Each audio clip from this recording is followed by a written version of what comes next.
Never make this mistake when learning Japanese. Now, as a citizen of Japan, I will admit that Japanese people are not good at speaking English. But if you wanted to go to Japan and experience everything Japan has to offer, like the food, places you've never seen, or conversing with the natives, here are 5 mistakes to avoid when you begin your training arc to mastering Japanese. Never memorize a bunch of vocab words that you will never use, but instead memorize the most common phrases that Japanese people actually use. Now, I understand you do need to know and memorize certain vocabulary words to be able to speak a language, but there are so many Japanese words that I see people studying that you will really never use. So instead, I would suggest learning the few most common phrases that Japanese people use every single day. This would allow you to actually express yourself and afterwards learn the vocab words that you want to plug it in or use with the phrases you learned. If you wanted to get started on this, I made a basic grammar lesson on Skillshare in the link in the description below. Number 2, avoid always wanting a direct translations with things because it might not make any sense. It's because I do believe that language and culture is pretty close to each other, so if you don't understand the culture with the language, there's gonna be some translation issues even if it's well translated. Like certain Japanese phrases just aren't translatable, or at least not directly.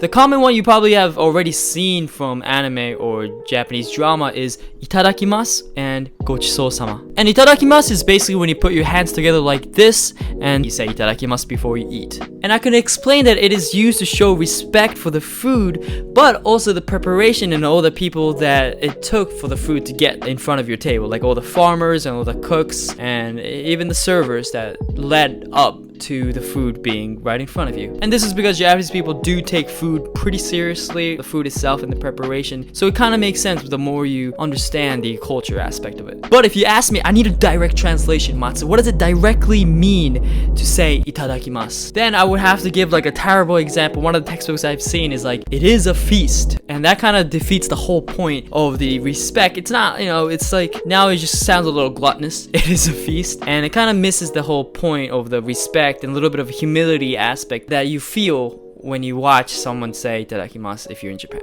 Like in those phrases, you do have to create a whole new mental connection to the phrase and a whole new meaning behind it, which is also why learning a language is so fun, because realizing there's new ways of expressing how you feel through different languages is something that's fun when you learn a new language. But there are tons of more even adjectives like kirei and sticky. What's the difference? How is it different from each other? And don't even get me started with onomatopoeias. Because onomatopoeias in Japanese are just what Japanese people accepted. These sounds will universally represent these meanings. Like if I ask you, what does zaza mean? What would you say? I'll give you 2 seconds. 1, 2, what does it mean? Well, zaza, yeah, you're right. It means it's pouring rain. It's so loud and it sounds like zaza, so I'm just gonna say, zaza shite ne. Or like, zaza ame futte ne. The rain is pouring down like a lot. And there's also kira kira, which means sparkle, and waku waku, which you might have known if you watch Spy Family, but it means excitement. Those kind of direct translation is not the best of thing because it's already an onomatopoeia, right? So they definitely didn't use a word there on purpose because onomatopoeia shows more of a direct feeling than a direct translation, if that makes sense. And there's so much more onomatopoeias that will give you a headache, so instead of wanting a direct translations, just watch shows exactly like you might have watched Spy Family, and Anya saying waku waku would be the best way to understand. Oh, it means feeling of excitement, and because it's also a feeling of excitement with like increasing your like feeling too. Like waku waku like kind of has a feeling that it makes something big. Anyways, the more you come in terms with the culture, it would make more sense instead of a direct translation. Number 3, avoid not pronouncing the Japanese words out loud, even to yourself. I know it might feel a little weird to just like stand in front of a mirror and say each Japanese words or phrases out loud, but those are mainly muscle memory, so it's definitely the best to practice it, even by yourself. Even in my videos, when I say Japanese phrases or words, I know I don't say it slowly, but I do say it casually like a Japanese person would say, so don't be afraid to pause it and just kind of repeat after me. Now that might cause you to have a little Matsu vibe when you talk, but you know, maybe it'll be nice to have a little bit of Matsu style Japanese. It's just a touch of a little sprinkle of Osaka, you know,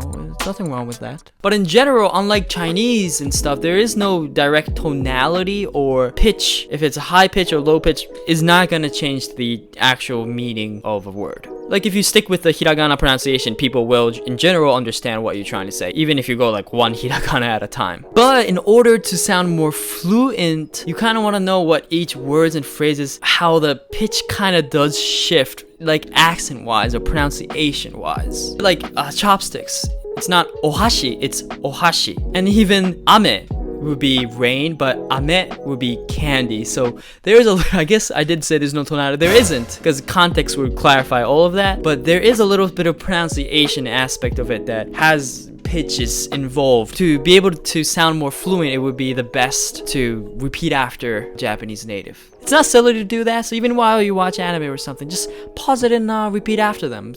It's completely fine. Number 4, not setting up study habits and expecting a certain time frame in which you will become fluent. Now, I always get asked, how long is it gonna take me to actually learn Japanese, Matsu? I wanna know the exact date I'll be fluent and I'll be watching anime without subs, and I'll be talking to you in Japanese. And to that, I would have to say, honestly, it depends on the individual. It depends on you. It depends on your study habits, your strengths and weaknesses, and all your overall discipline. Because learning Japanese is like any other training arc. It's life or death. Not really, but you gotta treat it like it's life or death. It's just Japanese is not easy. I've seen over 100 students one-on-one, and some of them fail because it's not easy. It's because, especially in the beginning, just the new knowledge doesn't stop. Oh, you just learned verbs for your first time? That's nice. Did you know there's tens of conjugations you make?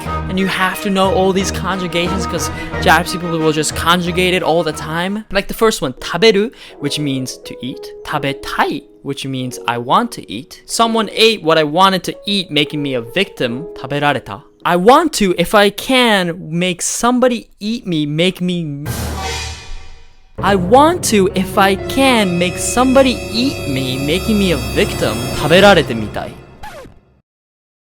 Like the last one is definitely a little funky, but you get the point. So instead of getting too overwhelmed by the sheer volume of it, just make these little goals concrete and accomplish them on a weekly basis. Like if you want to memorize these few phrases with these few nouns and try them out in public whenever I feel like this is the right time to use it. Write that down for the end of the week and make sure you accomplish it by then. And those little accomplishments along the way will allow you to feel more proud of the accomplishments that you were able to do so far. And just little steps at a time would ultimately end up with a huge knowledge of Japanese. So that is the better way to approach this. Like if you could imagine a common training arc from Demon Slayer. So it's the little accomplishments, you know. Tanjiro in the beginning doesn't even know what a katana is. Then he has to climb down the mountain, and then he finally gets his katana. Then he has to chop down the little rock, and then now he has to kill Muzan Jackson. You know, it was little by little to finally get to the point to kill Muzan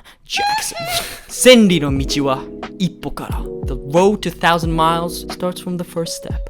Number 5, not learning kanji after hiragana and katakana. Now, hiragana is the first basic form of writing system in Japanese that you will have to memorize. Then right after katakana steps in. It's like, well, I'm basically the same thing as hiragana, except for I'm using foreign words or objects and sound and a little bit of technology. But unfortunately, you should especially know katakana, even though it sounds ridiculous, because the words are words that you should already know. Like chocolate would be chocoreto, banana would be banana, fork, spoon, spoon. So those things, you know, because you already have the domain, the knowledge of those, you gotta learn katakana. It would be beneficial for you to learn katakana. But then kanji steps and just blows everything out of the water. It's like, well, I'm Chinese characters.